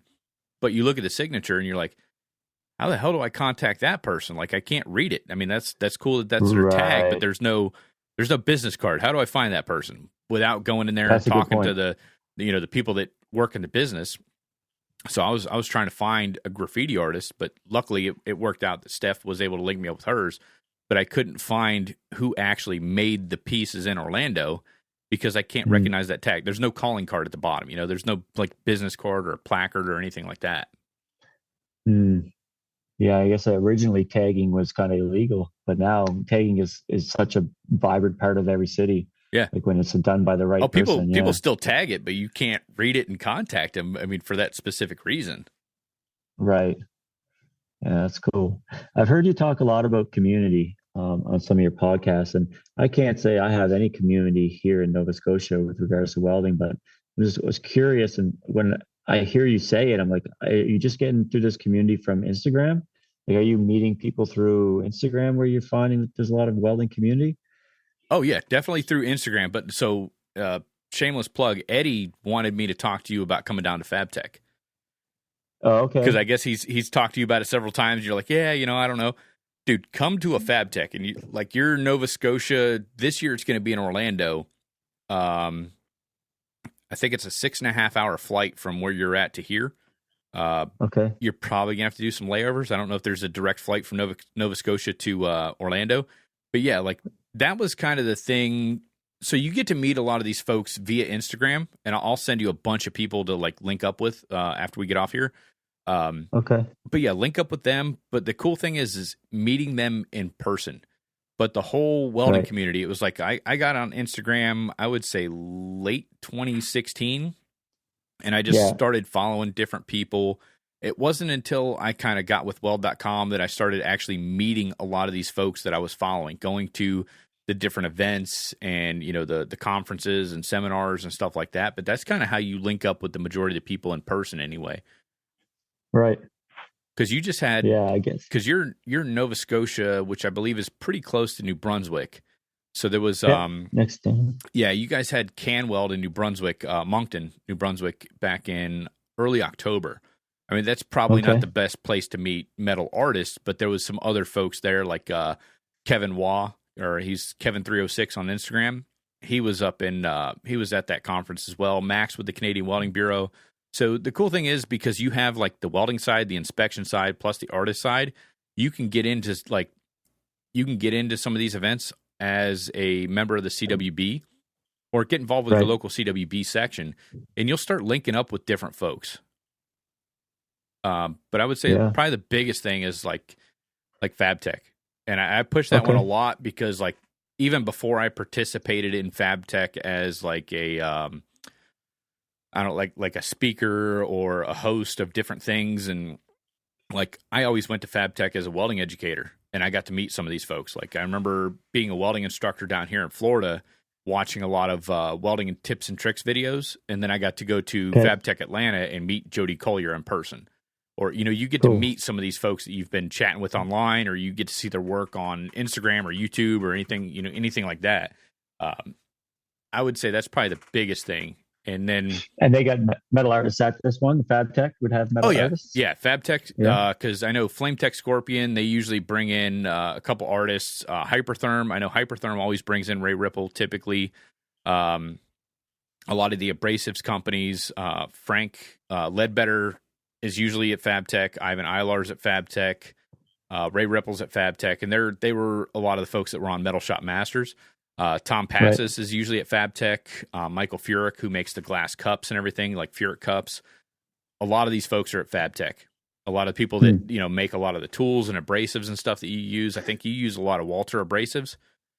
I do, yeah. Yeah, they're at FabTech. I mean, you could walk by and talk to them, and even if you're not meeting people, you can talk to some of the folks that make some of the products you're already using and say, hey, what do you have coming out? Or here's a problem that I'm running into. Like I build these pieces and I'm having a hard time accessing. Do you have anything that would kind of fit the bill as far as tooling? So you really can't buy a lot at FabTech, but you can see some of the products and they'll give you samples and stuff like that. But the coolest thing is like the community. But a lot of times, a lot of that just happens in the comment section. Like I said, avoid the comment section. But most of the people that if you pop on and you like leave a comment, you're like, hey, that's really cool. How did you get that texture on, this part of that piece? A lot of times, they'll reach out to you and they'll let you know exactly how they did it. Yeah, that's fair. Yeah, that's cool. I don't have a friend group of people online that do metal work at this point. I haven't been reaching out, but like I said, I'm still pretty new to it. So new to like the Instagram and putting the time in on Instagram. So I'm just getting a collection of people that I like to follow based on what I like in their artwork. And I haven't reached out to anyone. I just figured they got no time for that, but probably you'd be surprised. You'll make some time. Yeah, I'll shoot you some different pages and stuff to follow and link up with. That's cool. Yeah, I would like that. Yeah, there's a lot of artists and stuff that because a lot of people throw shade, especially like in the welding industry. They're like, I build bridges, or like I weld pipe, and you're over there building Scuba Steve and shit out of steel. Like you're not a real welder. Oh, yeah, okay, like. The thing about welding is, there's people from all walks of life that get into welding, whether it's, structural steel or whatever you're getting into, all the way to artwork. At the end of the day, welding is welding. I'm not a carpenter or a finish trim carpenter by any stretch of the imagination, but I've built a pretty cool tie rack. I've built a really nice keepsake box, and for like my skill level, I think I'm doing pretty cool. Or doing pretty good at it, but I'm not by any means a finished trim carpenter, but I could consider myself a woodworker at the end of the day, right? Same thing with welding. Yeah. Whether you're out there building skyscrapers or, you're underwater welding, or, you're building maritime sculptures or, grapevines. Like welding, you're sticking metal together. You're welding shit together. Yeah. And I mean, hell, you're a red seal welder. So like if anybody's like, oh, you're not a welder, you could like bust out your card and be like, oh yeah, bud, I'm certified to weld internationally. So, and I can inspect it. I don't like talking to people anyway. Yeah. But no one's an artist until they start making stuff. And then you kind of, you don't find art because you want to be an artist. You find it kind of finds you. So as you start making things and enjoying it, then all of a sudden you start making, like the kid that was in making that bridge in the school. I mean, maybe they went on to continue doing that stuff. You don't know until you're exposed to it. And as soon as you start and realize there's pleasure in it, then you just want to keep doing it. Nothing gives me the same pleasure than when I make a railing and it slides right into place and it's got a beautiful look to it. There's just something special about those moments. When you finally put the bolts in and it's standing on its own and it's, doing the thing it needed to do. There's something real special about that. Yeah, it just hits different, doesn't it? Yeah. It does. Yeah, totally. We had especially if oh, go ahead. I was just going to say, especially if it's got a flowing design or like a artistic, anyone can make a railing, but if it's got something real special to it, like and it flows the right way, or it's got an animal or creation to it, I don't know, something special. Yeah, it's the nuance of it. Mm-hmm. Yeah, we had this girl. She worked at Wawa, which is like a gas station. I guess I think it started up in Canada, but kind of slowly moved down and migrated because I guess Wawa is like a Canadian goose. But anyway, she worked at this gas station / coffee sandwich shop, and one of our students used to go up there all the time, and he would like get coffee every day because he liked the girl that was working behind the counter, and he convinced her that she needed to get into welding. So she went from like brewing coffee and shit to coming down to the school, learning how to weld. Well, turns out like she started using that as an artistic medium, and she took the like a 2 1/4 ball hitch off the back of a pickup truck and turn that into, you ever seen Nightmare Before Christmas? Yeah. So like that Jack Skellington, Jack Skellington. She like welded up the top of his head with stainless, like built that whole thing up, repolished the whole deal, and like completely carved his head back out, like the whole Halloween mask and the deep eyes and all that stuff. It took her like days with an end grinder, like not like a Dremel, like, a 24-inch freaking end grinder with a burr bit, and she carved all this shit in there. But then she made the whole body, and everything was flowing, and the little sheet made dog or whatever. Like she built this whole piece out of it. But nice. She never did anything like that before. She used to pour coffee, and now she's got exposed to welding, and she's like, okay, that's cool. I can do fillets and grooves, and I can go, work for different companies doing automotive performance parts and this, that, and the other thing. But I can also build some really cool artwork. Mm-hmm. So she was actually, I think, commissioned by the Osceola County to participate after some of her pieces were on display at the school. Some of the folks came in and they were like, hey, we would like to auction these off for a charity event. So she built a couple additional pieces to auction off at a charity event for this big art walk for the county. Huh. But before that, she poured coffee. So you never know what you're actually capable of until you're exposed, to that opportunity. Oh, we're all capable of so much more. We're only using ourselves at a small percentage, almost always. People are so capable to do and to push and to keep going, but we don't. We hide behind our comfort job, or we don't want to take the risks, but we are so much more capable than we allow ourselves to be, physically, mentally, artistically. We're running at a very small output. Yeah. I fully believe that. Yeah. I think it's like we only use like 10% of our brain or something to that effect. Yeah. Like how much I don't even use that part. Yeah, it's probably less than that, but like how much of your potential are you using? Yeah. That's the big question. If everybody's limited to, 9 to 10% of their brain, how much of your true potential are you actually using? Can't be much. And you don't know what your true potential is till you start getting exposure to different things. And you got to get outside your comfort zone to get exposure. Yeah, that marketing though, that's some hard stuff these days. Oh yeah. I know maybe it's easy for some people, but holy, that's not easy for me. This Instagram thing's been a learning curve. Yeah, it's not easy up front. No. It's definitely not easy up front, but I think once you kind of build that following and stuff, it starts getting easier. Instagram seems really big on like reels right now. So the more comments, whether it's a troll in the comment or saying, hey man, good job. That's going to kind of drive the algorithm. One thing I've heard is like I don't put a lot of the reels and stuff out for likes. I do it more for information. But if, so I use CapCut for a lot of my editing and all that shit. But if you use Instagram Reels, that's what they want you to use. So if you can edit in Reels and put it out that way, I think they kind of prioritize what you're putting out above somebody that brings in a fully edited turnkey video and posts it. Oh, dude, it's funny you say that. My last two ones, I was lazy and just put them in Reels as opposed to whatever else I was using, and they did way better. They did better. So they want you. They even though their editing tools suck, that's what they want you to use. Okay, that makes sense then. Huh? Shit.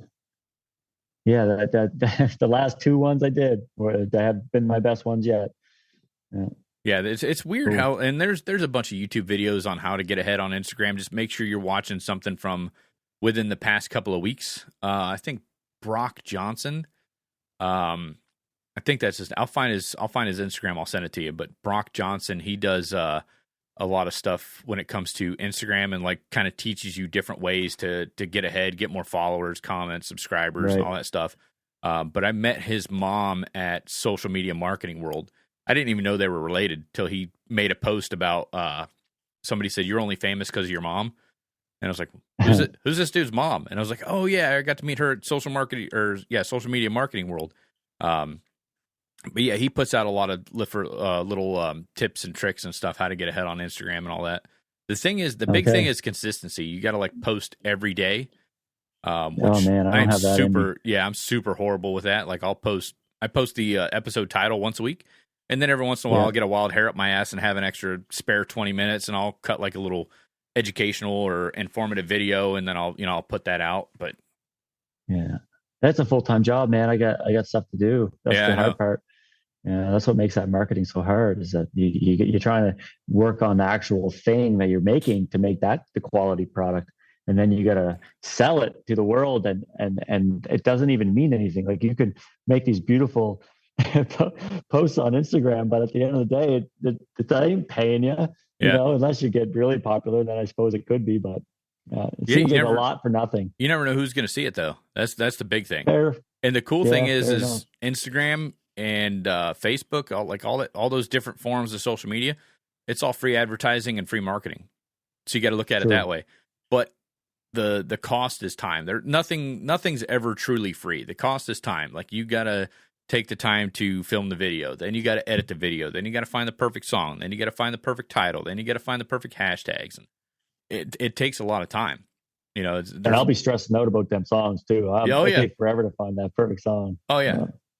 And that's the big thing, is because, like, I'm always I'm a big fan of like, I can't remember what the hell they call it, but like lyrics in motion or lyrics in real life or whatever. So I try to find lyrics that fit what I'm, you know, especially if I'm posting like a reel or something like that. I want to find lyrics that actually fit what I'm doing, not what's trending audio.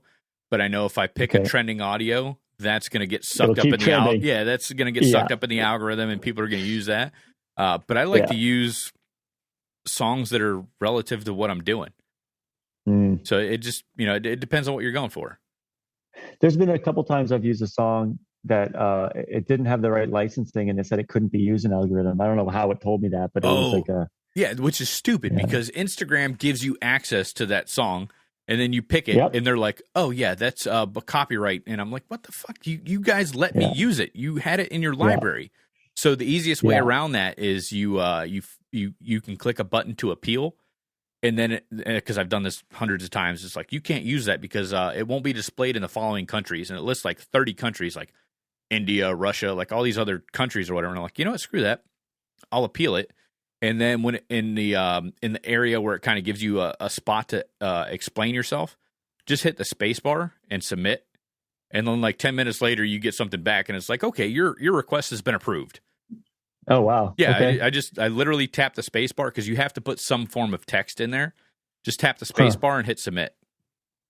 Interesting. Okay, I'll give that a try. There's one I really like that hasn't been able to go very far. And then there's other video I've done where the sound gets deleted and there's just no sound anymore. Yeah, I did that. The one that when I came back from FabTech, I put like this badass video together, and I used I thought it was badass. I used Instagram's, you know, like I searched through their song library, and I selected a song, and I ran it through Reels and all that other stuff. And I checked it a couple days later, and it's completely, I'm like tapping on the video. I'm like, where's the audio? Because the audio was all lined up to everything that was going on, and like the audio was gone. And it was like copyright issue. And I'm like, why is it in your library if it's copyright issue? Like, this is bullshit. Yeah, it is bullshit. I agree. Yeah. I mean, we work so hard to make those things, and there you go. Yeah. Can't even get them out. But maybe that's why you got to do it every day. You know, if I'm doing it once a month, it doesn't really do me any good. I got to be playing that game and keep pumping that stuff out. But I always feel like I'm annoying people when I keep putting out more and more videos. And like the smaller videos, the ones that take no time to do are the ones that do well. Yep. So like the 7-second video does better than the 3-minute video that you put that's what really pisses me off. Yeah, you put a lot of you're like, I want to get the right shot, the correct angle, the good lighting. You put all this stuff together, and then you go through and you take like 2 hours to edit this freaking video, and you put it out, and it's like, you got 50 likes in like over the course of a month. And then you just shoot something completely stupid, 10 seconds, like no editing. You just like record it and put it up there, short ass description, and boom, like next thing you know, like thousands of likes. You're like, what the fuck am I? What's the deal here? Yeah. How's the algorithm work? They tease you with it though. Makes you want to not try, in my opinion. It's hard to take it very seriously. And then I always think, well, what the fuck's the point? Like, what am I even doing this for? Yeah.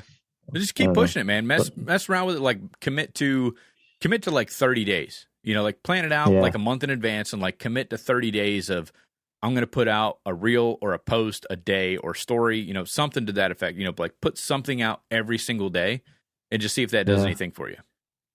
Well, hell, if the lazy ones are if the lazy videos I'm putting out are doing better, then I could do 30 days lazy videos. There you go. But I don't want people to come to my page and be disappointed though. Yeah. So it's nice to have some of the higher quality ones there as well. Oh, for sure. So maybe I'll take you up on that then. Yeah, just give it a shot, see what it does. 3 days. Yeah. But yeah, I'll shoot you a bunch of links to different people that I know that are kind of right along with the same type of work that you're doing and everything, and hopefully you'll be able to link up with them, and then maybe you can get down here to FabTech Orlando because it's going to be in my neck of the woods this year. If not, I know I think Chicago's a closer trip for you. I don't mind the journey. I'm used to going to work out west anyways. That's longer of a flight, but I'll see Eddie in the spring here. I'm sure if he's working on me again, I'll agree to go out there. Can I count that stuff to my API hours? Do you know? Oh yeah, definitely. Because if they'll accept AWS PDHs and CEUs and all that, because it's a welding event, but they have different classes at FabTech. So in addition to walking the show floor and seeing all the vendors, going to the after hours events and stuff like that, meeting up with other folks in the industry, they put on classes during the day. So every day at FabTech, there's like 4-hour sessions, there's 6-hour sessions, there's full day, there's half day, all kinds of different sessions. So you could maybe you're here for 3 days, you take a day and a half worth of classes, boom, that covers your trip.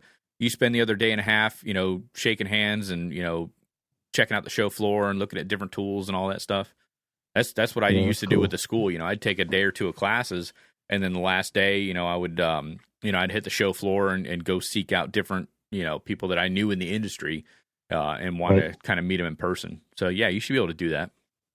Yeah, that's kind of what the original. Yeah, that's the original premise of FabTech was. Go meet up with local vendors, see what some of the cool tools they have coming out this year, or piece of equipment, but also, take some of the continuing education classes and seminars. Yeah. Okay, cool. Yeah, I'll check into it because I'm coming up on renewal, so I've got to put some time into to taking some kind of course, get those hours. So I could kill two birds with one stone.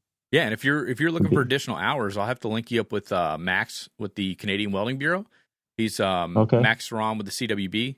They do a bunch of online classes and stuff like that. I'm sure he would be able to kind of point you in the right direction for getting different hours. And I know CWB has a lot of different resources for the members of CWB to get online training and stuff like that. And I think it's practically free. Wow. Yeah, that would be cool. Yeah, I'll have to check that out. Anything to get me those hours be, especially if it's free. Yeah. I'll blow your DMs up here. Yeah, you've sent me I started writing them down and I stopped writing stuff down. So I don't know. You get a lot to send me. Yeah, well, look, if I don't send you something and you have it written down, or right. just remind me. You. Yeah, I've got I got crafts. I can't remember a fucking thing syndrome. So, but I'll remember a lot of them. But if you got something written down, just remind me. That's fair. Definitely. Well, awesome, dude. How can people get a hold of you? How can they see your artwork? What's the best way to reach out and kind of see what you're doing? I guess Instagram is the only way. Irontide.ca is my handle on there, and there's a picture of a white ship in the black background. That's where you'll see my stuff. Yeah. Well, cool. And that's all I got because I don't want people hitting a hold of me too much. So that's I don't want I want to keep that limited. Right? Yeah. One place to check every day. Someone's interested in something. Yeah, for sure. Man. That's the only thing that I use right now for this whole welding thing. But yeah, and if there's anybody local in Nova Scotia, definitely hit me up because I'd like to start some sort of co-op shop with the like-minded artists would be ideal. It's hard to find people that are interested in doing the same thing. I've thought about, taking it farther. And the only way I think I could do it is if I was partnered up with somebody that was doing their own artistic thing. And then we could just utilize the same shop, same shop space and work towards a common goal and help promote each other. Yeah. But that's throwing a stone pretty far into a big pond. You never know what'll come out of it. I got you. Yeah, man. Well, cool, man. I'm glad Eddie reached out and linked us up, man. It's been an awesome time chatting with you. I agree. It's been a pleasure. Thank you so much. Yeah, man. Thanks for your time. All right, man. Take care. You as well. All right, everyone, thanks for checking out this week's episode. If you're enjoying the podcast, please leave a review on Spotify or Apple Podcast. It really helps me out. And please share the show with anyone you think would find value in the content. I hope you'll have a great rest of your week. Stay safe out there, and until next time, make every weld better than your last.